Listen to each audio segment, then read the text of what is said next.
So let's take a moment and say a thank you to Great Lakes ATTC for sponsoring this webinar series on African Americans and substance use disorders. I'd like to start with a story. So a well-known treatment center in Illinois was putting a facility in Wrigleyville. You know Wrigleyville. That's where the Chicago Cubs lost baseball games for 111 straight years. And the neighbors started to protest. They held town hall meetings. And we heard things like, we don't want those people in our neighborhood. They were referring to individuals seeking recovery with substance use disorders. And at one point, the director of this well-known facility said, I don't like how you're referring to our clients. And they said, what do you mean? Well, you're calling the clients we serve those people. And the resident said, well, what should we call them? The director said, I call them heroes in recovery. You know, for many clients that we work with, alcohol and drugs are their coping mechanism. And I agree with the director that anyone who's willing to give up their coping mechanism is really a hero. And guess what? Those of you who serve individuals with substance use disorders are heroes as well. So I'd like to share a story with you and a gift in honor of the work that you do. You might remember a baseball player named Lou Gehrig. For those of you who don't remember Lou Gehrig, he played 100 years ago, and he was teammates with a man named Babe Ruth. In the 1940s, they made a movie about Lou Gehrig's life called The Pride of the Yankees. And his last game, his retirement game, he went in front of 40,000 screaming Yankee fans, and he gave the following speech. Today, there was an echo in the stadium.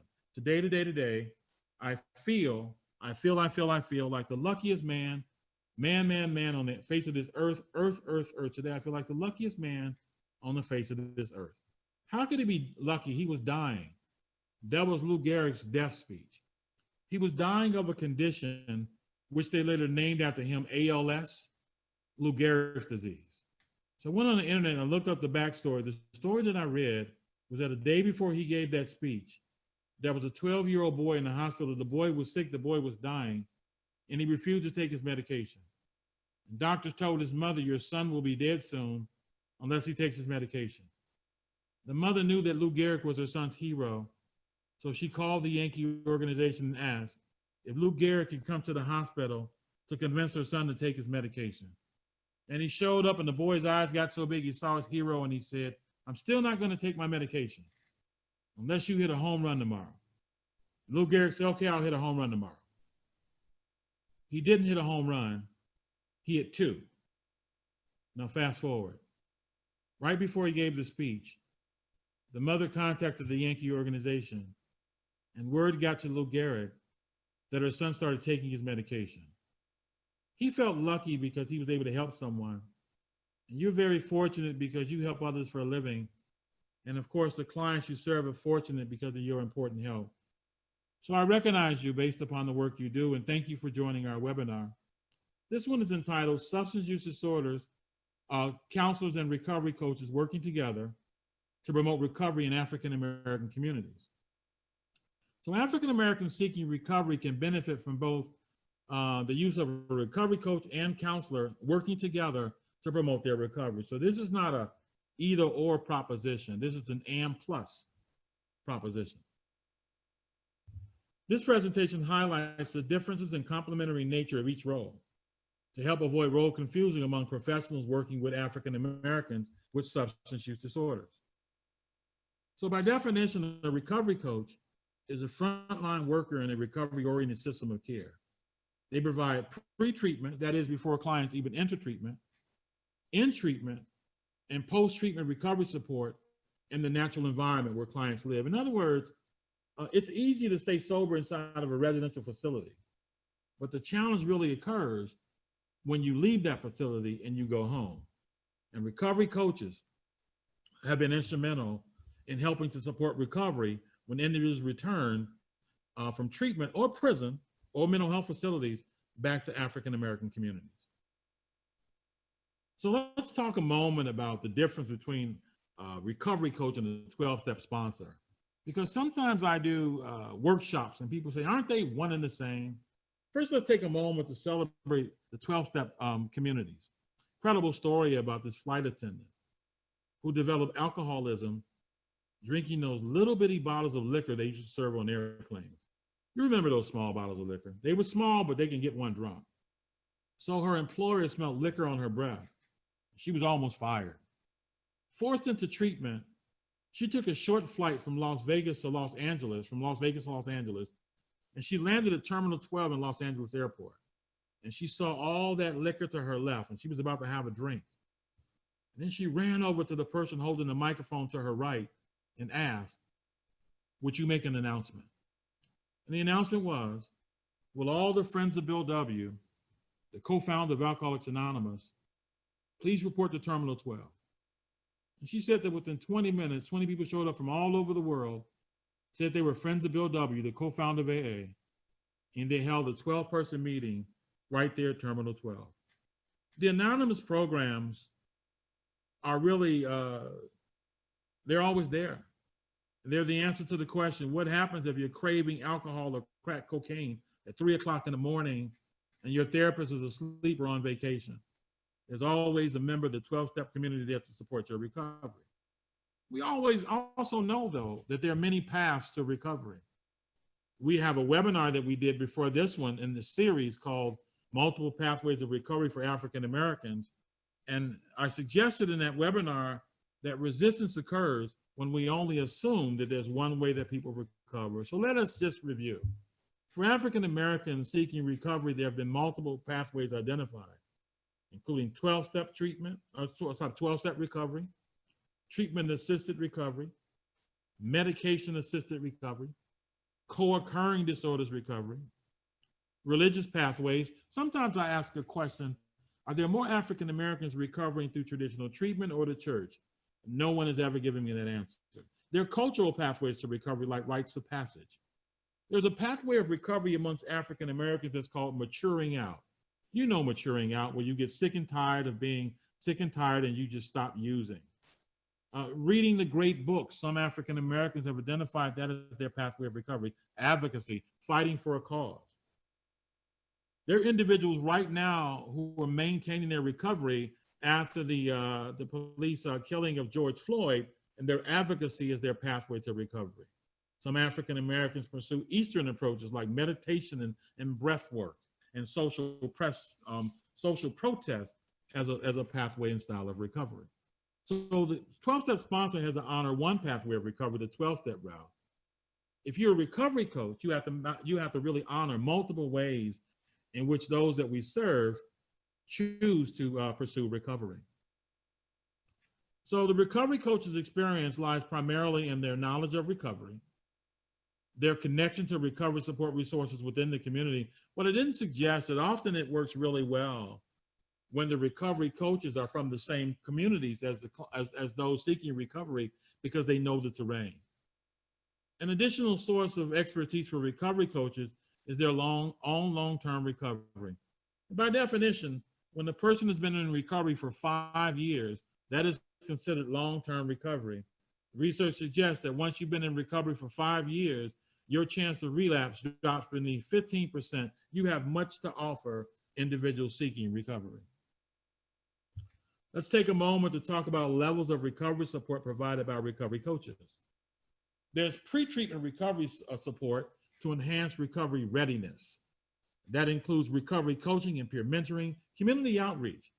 Research suggests that 75% of individuals with substance use disorders will never seek help directly for their addiction. So now we have in African American communities, recovery coaches going into the community and actually helping individuals seek treatment, increasing their motivation to seek treatment, helping individuals understand what to expect from treatment, keeping in contact with persons while they wait for treatment, then of course linking individuals with needed services and needed resources. If you look at those last 2 bullet points, there have been individuals who've been working with recovery coaches while they waited for treatment, and as a result of the recovery coach's resourcefulness, that person no longer needed treatment. They were integrated within the communities of recovery. The second level of recovery support is in-treatment recovery support services. So just imagine a day when individuals in residential treatment or incarcerated can be given the option to have a recovery coach from their neighborhood whom they meet while they're in treatment or in prison, and in order to help to create some seamlessness when they return to the coach. And I can help when you come back to the community. And then, of course, the third level of recovery support services provided by recovery support, by recovery coaches, is post-treatment recovery support in a natural environment. 90 days post-discharge is what the research says is needed in order to be launched on the pathway of recovery. In fact, 80% of the relapses occur within the first 90 days of a person leaving a facility. So recovery coaching can be utilized in post-treatment support to enhance the durability and quality of recovery maintenance, to help with the fragility of early recovery. As I mentioned, 80% of relapses occur within the first 90 days of individuals leaving primary treatment. Then, of course, providing strong linkages into communities of recovery. So let's take a moment to talk about how recovery coaches can support persons seeking recovery in the natural environment, first in the short run. And number one, returning to an anxious home. You provided some intensive outpatient services or some residential services. The client comes back better than they were before they went to treatment. Then they return home to an anxious home.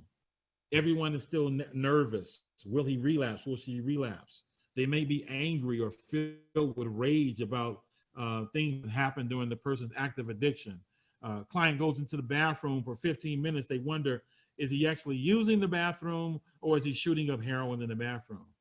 You should know that anxiety passes from family member to family member easily. And there have been some individuals in early recovery who've gone back home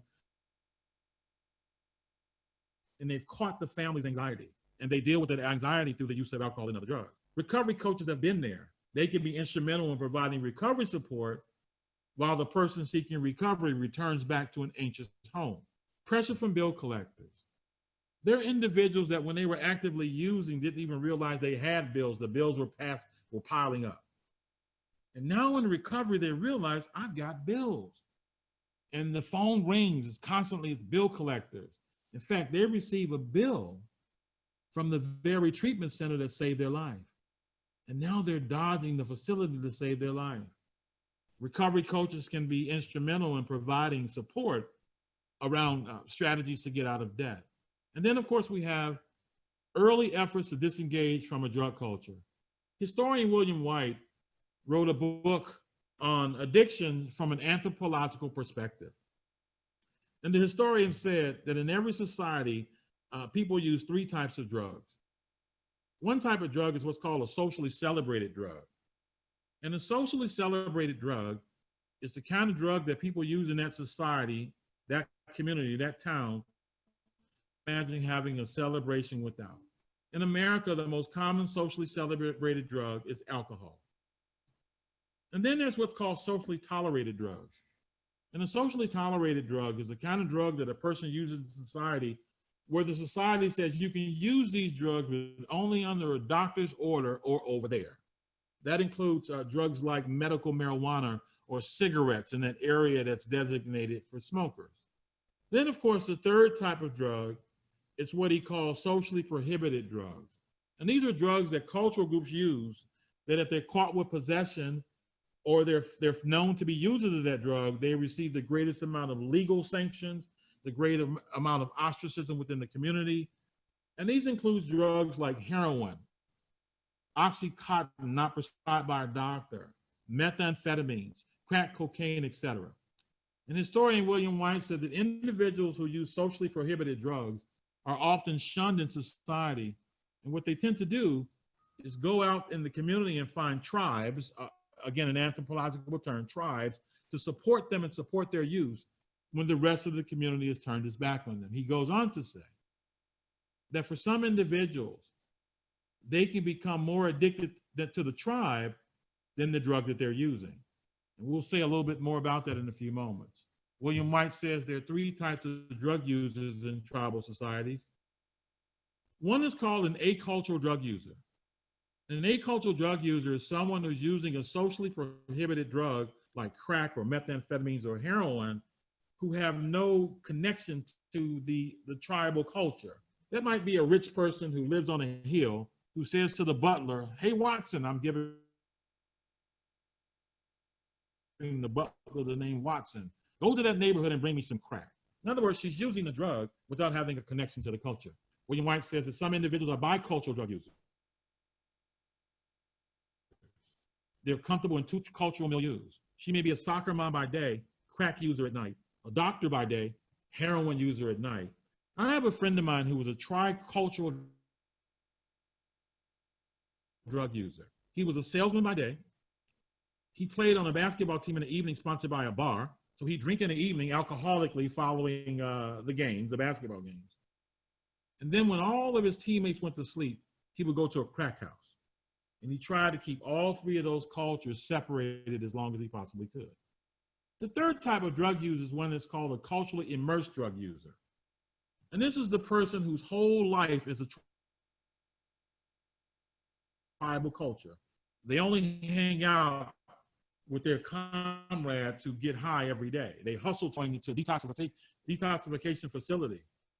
And as William White said, if they're not careful, they can become as addicted to the tribal culture as the drug they're using. Let me give you a few examples. I have a nephew who was addicted to marijuana, and he was also gang affiliated. We learned that my nephew could stop smoking marijuana, but he couldn't stay away from the gang. And when he went around the gang, he would smoke marijuana. What we've learned is to never suggest that anybody just give up their culture. You know, the individuals who they use meth with or who they drink with. But instead, it's our responsibility to help them to find another culture to replace that with. So my nephew left a gang by joining the U.S. military, another strong culture that also does in the military urine drops for drugs. And his pathway was a switch from gang culture to military culture as his route of recovery. I had a former student who received a PhD, and he's the dean of a university. But in his backstory, the great doctor used to be gang affiliated.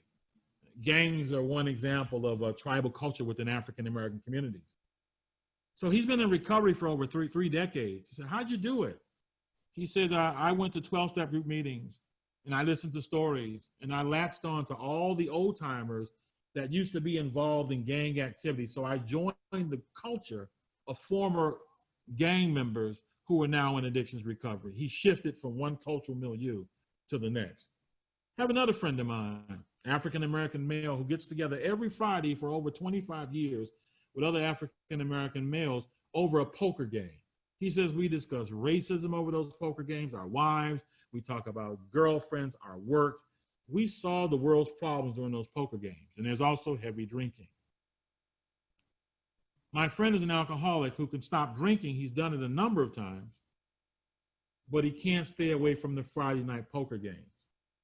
And when he goes to the Friday night poker games, he drinks. So recovery coaches can be helpful in helping those seeking recovery shift within African American communities from drug cultures to cultures of and communities of recovery. So we're talking about services provided to persons seeking recovery in the short run, provided by recovery coaches. Feeling of uselessness in the community. So many individuals leaving prison, according to research, a major relapse trigger is going back to the community where they live and feeling useless, not welcomed at home by their family, not employed yet, etc. And recovery coaches can provide support around feelings of uselessness. Did you know that research suggests that the individual seeking recovery may be more likely to divorce during recovery than active use? There's someone who was actively using. Who are you? I don't know you, this sober person. And as they have described separation and divorce as a minor death, recovery coaches can provide emotional recovery support during those times. Disengagement from self-help groups and other sources of support. Another quick 12-step story. A friend of mine was early in her recovery from alcoholism, and she decided that she would look for God. You ever notice that many people seek recovery start looking for God? And she was convinced that if God existed, God would have to be in the four corners. There's this region of the United States called the Four Corners, and each corner is a different state. So you're standing in one corner, you're in New Mexico, Arizona, Utah, Colorado. She was convinced that if God existed, God would have to be in the four corners. She got in her car one hot July afternoon looking for God from Chicago, and as soon as she got to Missouri, she had an unbelievable urge to have a drink. She was about to have it, and then a voice came into her head, and the voice said, "Don't do it. Don't do it." You ever had an experience where you were about to do something you might regret later, and the voice said to you, "Don't do it"? I was once speaking to a group of teenagers that were incarcerated, and I asked them if they ever had heard the voice that said, "Don't do it, don't do it." They said, "Mr. Sanders, we hear that voice all the time." I said, "Whose voice is that?" Half said the state's attorney, the other half said the judge. So my friend held on. She made it to the four corners, and she was standing in Arizona about to have a drink. No one knew her for miles. She said there was a Native American woman standing in Utah selling beads. This woman walked across the street from Utah and stood in front of my friend in Arizona and said, "It's so good to be clean and sober by the grace of God and the Fellowship of Alcoholics Anonymous." And they held a two-person meeting right there in Arizona. The anonymous groups are always there, and yet surveys suggest that 90% of individuals seeking 12-step recovery, 90% will drop out within the first 90 days of your making a referral. Many will come back. But we're living in a time where recovery coaches living in that same neighborhood might actually spot them right when they drop out and encourage them to get back reconnected with communities of recovery. Dealing with urges and cravings and relapse in early recovery, recovery coaches can help with that. Navigating high-risk situations to get high in African-American communities. Let's take a moment to talk about how recovery coaches can support persons seeking recovery in the natural environment in the long run. I'm convinced that at the core of addiction, trauma, grief, and unresolved trauma, and trauma and grief, and issues of abandonment, which are also traumatic. And as the person gets into recovery, sometimes these emotions, these experiences rear their head. I've known of many clients who have histories of trauma who were using drugs to numb the pain of that trauma. And then in recovery, they get into a relationship, a sexual relationship, and all the memories of the trauma comes flooding back. They can use some recovery support at that time. Development of recovery capital. I'm defining recovery capital as the internal and external resources a person can bring to bear on their recovery, like improving their education, going back to high school in recovery and finishing high school, getting their GED, or entering vocational school or community college. I used to have lots of students that came right from treatment to community college, unable to concentrate because of stage 2 protracted withdrawal, or having a difficulty just sitting in their seat in the classroom. Some of my students told me, "I've been in classrooms in 20 years. I've been hustling to get drugs for 20 years. I'm uncomfortable. I want to drop out." But then they're working with a recovery coach who says that in active addiction, I haven't been in school years for either, but what I learned from my own personal journey is that the longer you sit in the seats in the classroom, the more comfortable you get sitting in those seats. Dealing with chronic pain, live long enough. Let's face it, live long enough and eventually you might start to experience some chronic pain. You may be thinking about using some Oxycontin or heroin to deal with that pain, and yet your recovery coach suggests to you that there's another way of dealing with that pain besides the use of heroin. Areas in which recovery coaches can provide support in the long run continued. So many individuals in long-term recovery or later in their recovery start to experience an existential crisis. Why should I stay sober? I've wasted 40 years of my life by getting high. You know, the recovery coach's self-disclosure might be helpful. I wasted 35 years of my life getting high too, but now I'm on purpose. I'm helping people with their recovery. Coach can also challenge and help the client develop healthy relationships. I am convinced that what addiction is a pathological relationship with a drug that's actually a substitute for true human intimacy. And once the client learns to have healthy relationships, they no longer need drugs the way they needed them in the past. I did a workbook called Relationship Detox, helping clients develop healthy relationships in recovery. And a pattern that I saw in my work is that there were individuals that would go from an addiction to a drug to an addiction person. I imagine that some of you believe that it's possible to be addicted to a person, thus my book on relationship detox. One sign of addictive relationship is extreme jealousy. Here's a story. Years ago, I had a client and people called him Mr. Recovery. And all of his dialogue was about recovery. He was a poet for recovery. He'd say clever things like, my worst day sober is better than my best day when I was getting high.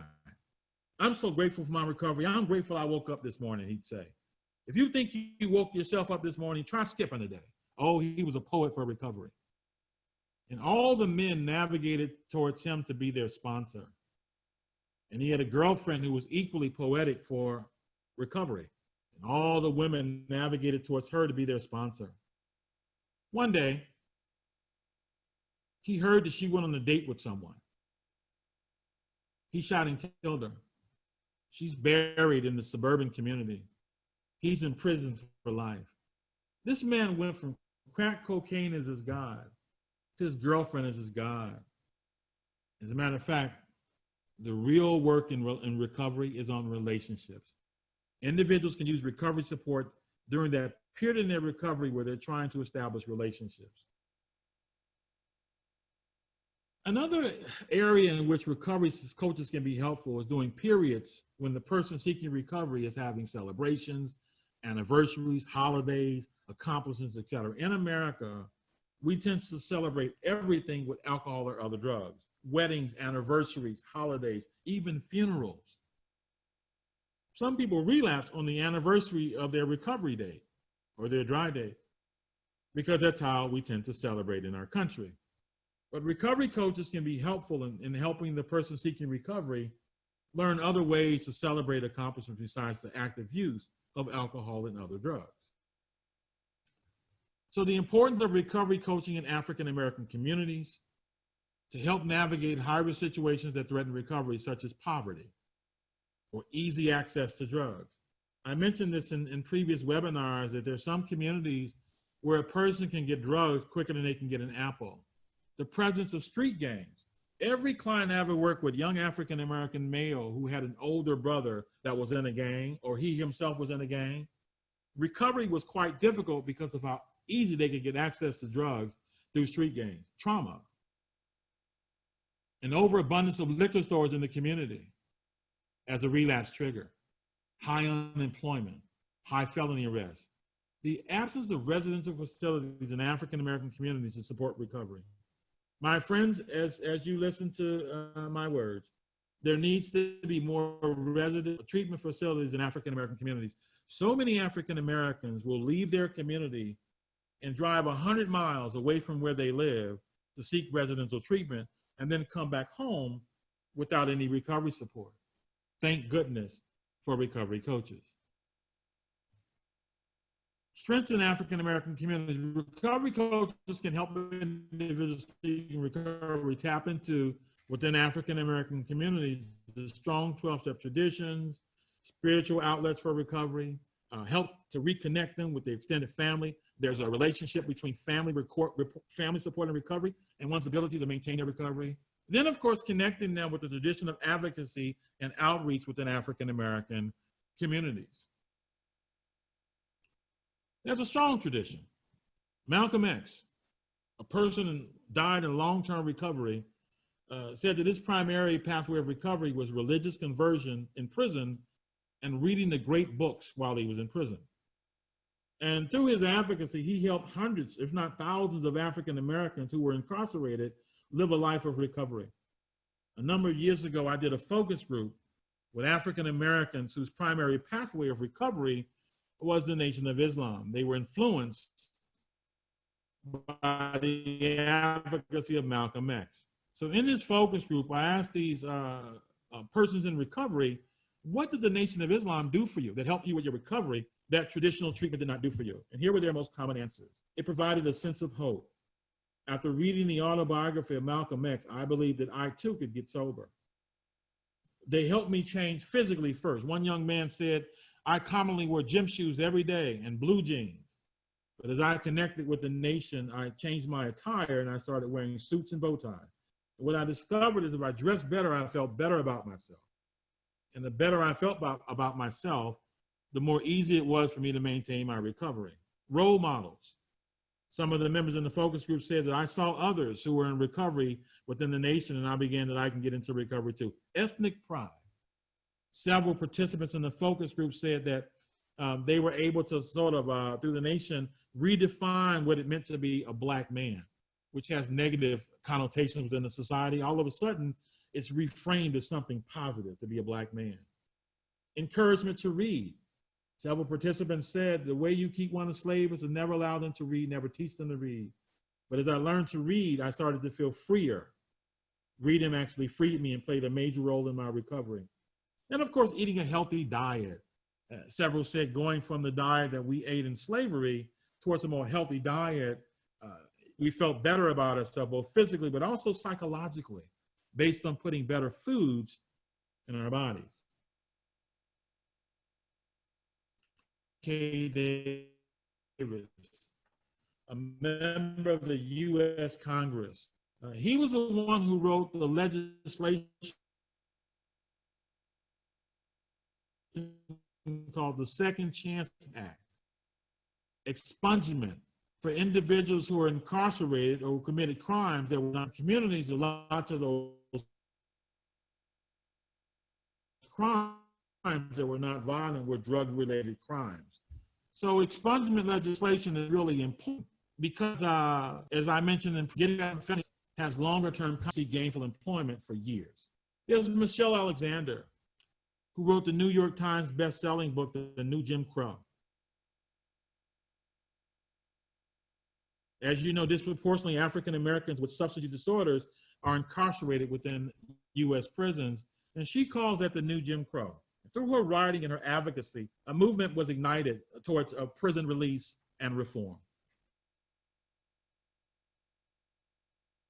Strengths within African American communities to support recovery continued. That whole faith-based drug ministry. There's some recovery coaches that have been able to connect persons seeking recovery to churches that provide services that support recovery. And my younger brother noted that there are many individuals seeking recovery who find themselves attracted physically to other individuals seeking recovery. And yet he said to me, there's no blueprint as to how they can stay sober while in a relationship. He said, if you think about it, Bill W. was in AA, but Lois Wilson was not. Jimmy K., the founder of Narcotics Anonymous, was in Narcotics Anonymous, but his spouse was not. My brother started a recovery support group, couples in recovery, as a way of helping American communities maintain their recovery and their relationship at the same time. Recovery coaching in African American communities, we're starting to see new frontiers. A number of years ago in Cleveland, Ohio, they learned that indigent men who didn't have Medicaid had a hard time accessing treatment. There was a 6-month gap they discovered between the initial intake appointment and the first counseling session. They had to wait. And there was a group that emerged called NORA, Northern Ohio Recovery Associates, who went to the city of Cleveland and said, while these men wait, we'll provide recovery coaching for them. And what they discovered is that lots of these individuals, while receiving recovery coaching, no longer needed formal treatment. In African American communities, we're starting to see a trend where recovery coaches are within emergency rooms of hospitals to help clients, individuals who've survived an overdose death,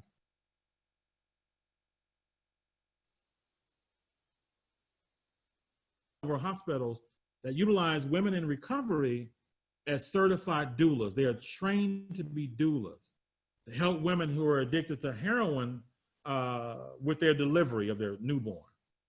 But then they're able to say to these women, not only can I support the birth of your child, I too am in recovery. I can provide recovery coaching upon your delivery if you're interested. Within African American communities, we're starting to experiencing in Recovery Month, recovery marches and rallies, and churches are getting involved. Task, Treatment Alternatives to Special Clients had a program, a recovery coaching program for clients who've lost custody of their children due to drug-related offenses. And they've hired recovery coaches to provide recovery support to these parents who want to regain custody of their children. And what they're finding within the state of Illinois is that working with a recovery coach increases the family reunification rate times twice as much, and they've saved the state of Illinois millions of dollars. Jails and prisons are now starting support for African Americans leaving the criminal justice system. They're starting to now anchor recovery coaches in African American communities within public housing facilities. Alliance for the Advancement of the Formerly Incarcerated.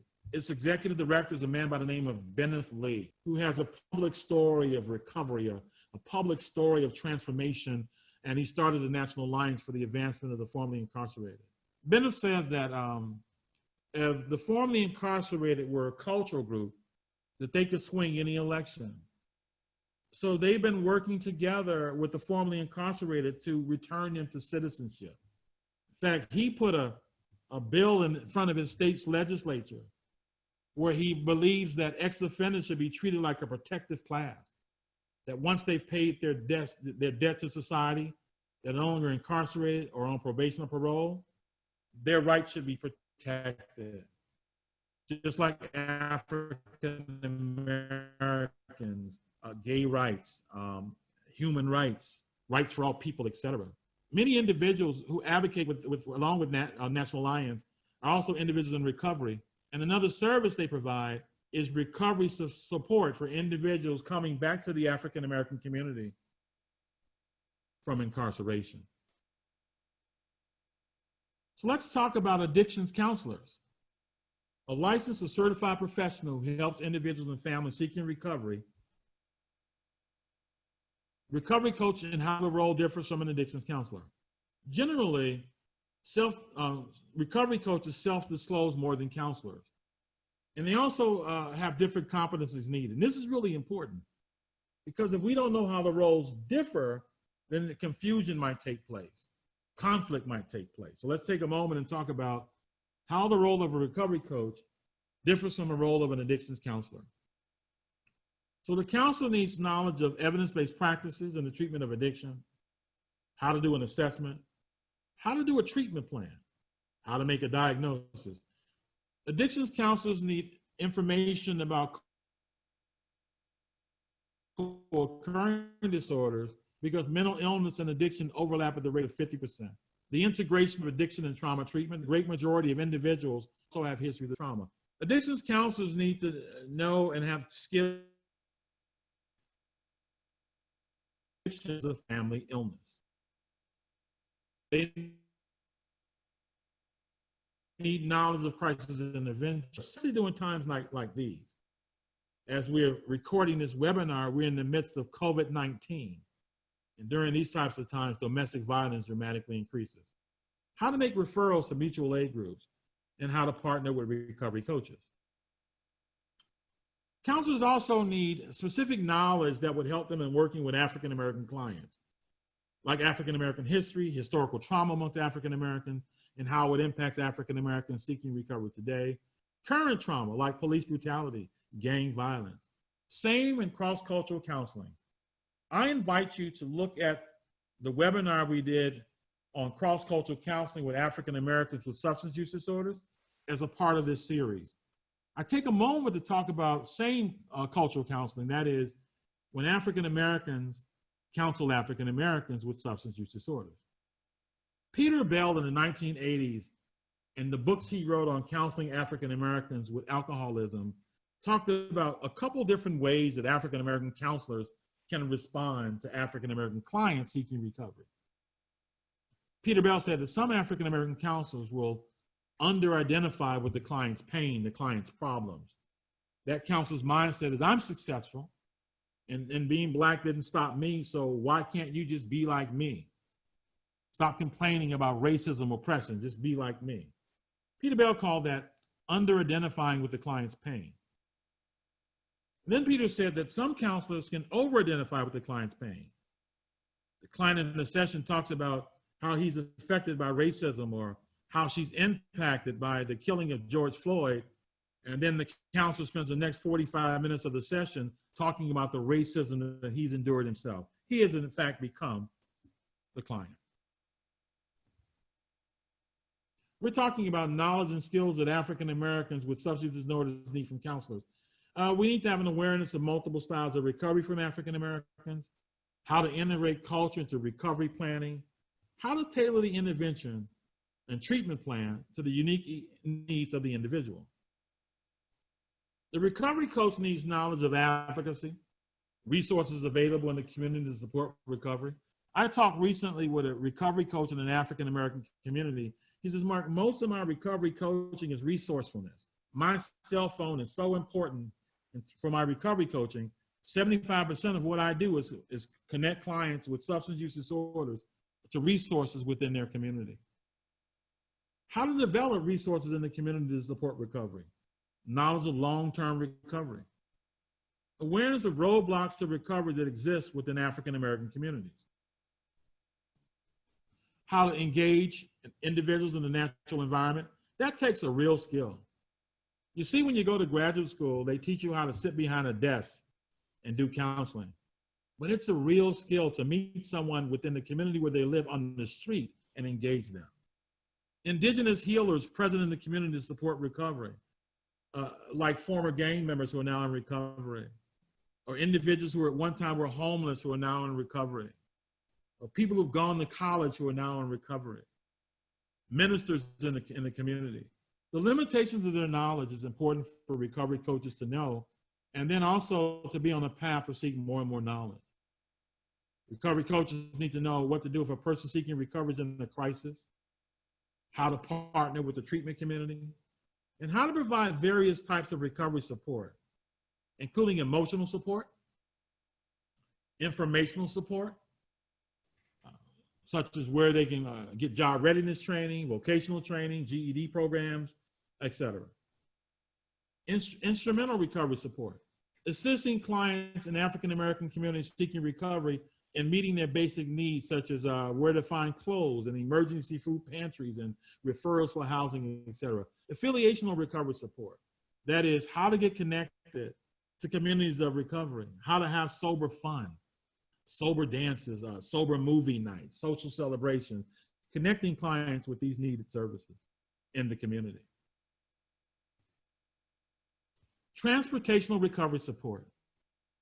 In a previous webinar, I talked with you about one of my favorite programs called Miracle Village, located in Gary, Indiana.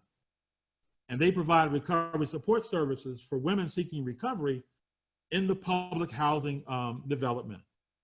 They hired a woman in long-term recovery to be the bus driver, who's also been trained in motivational interviewing, to pick these women up in their apartments and take them to Miracle Village where they can receive recovery support. We call that transportational recovery support.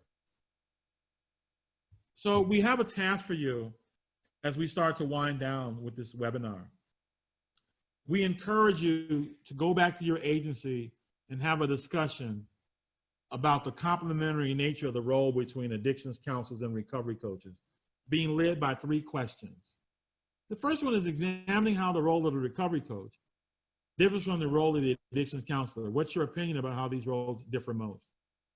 What are some ways in which the recovery coach and addictions counselor can be confused by each other's role?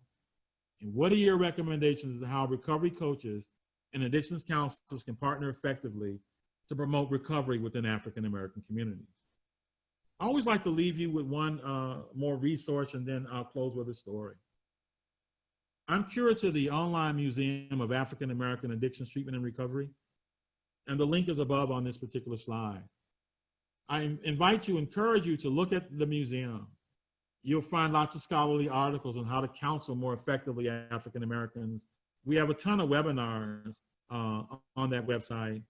There's a podcast that talks about multiple pathways of recovery for African Americans. There's leadership interviews with like really prominent African Americans who promote addictions treatment and recovery from the counselor to the administrative levels in Washington, D.C. Here's the story. When Michael Jackson was at the peak of his career, that is the Michael Jackson who left his brothers and connected with Quincy Jones to make those best-selling albums that featured songs like Billie Jean and Bad. When Michael Jackson was at the peak of his career, he was outside listening to his music through a $5 transistor radio. And one of his music producers, Michael, why are you listening to your music through a $5 radio? You have the finest music equipment in the world. Michael Jackson said, some of the people who buy my music will listen to my music through something like this $5 radio. I want to hear what they hear. Those of you listening to my voice have been blessed with the gift to hear things in people's story that others can't hear because of your empathy. You can feel people's pain. And I want to thank you for you using those gifts to make the world a better place. Thank you so very much.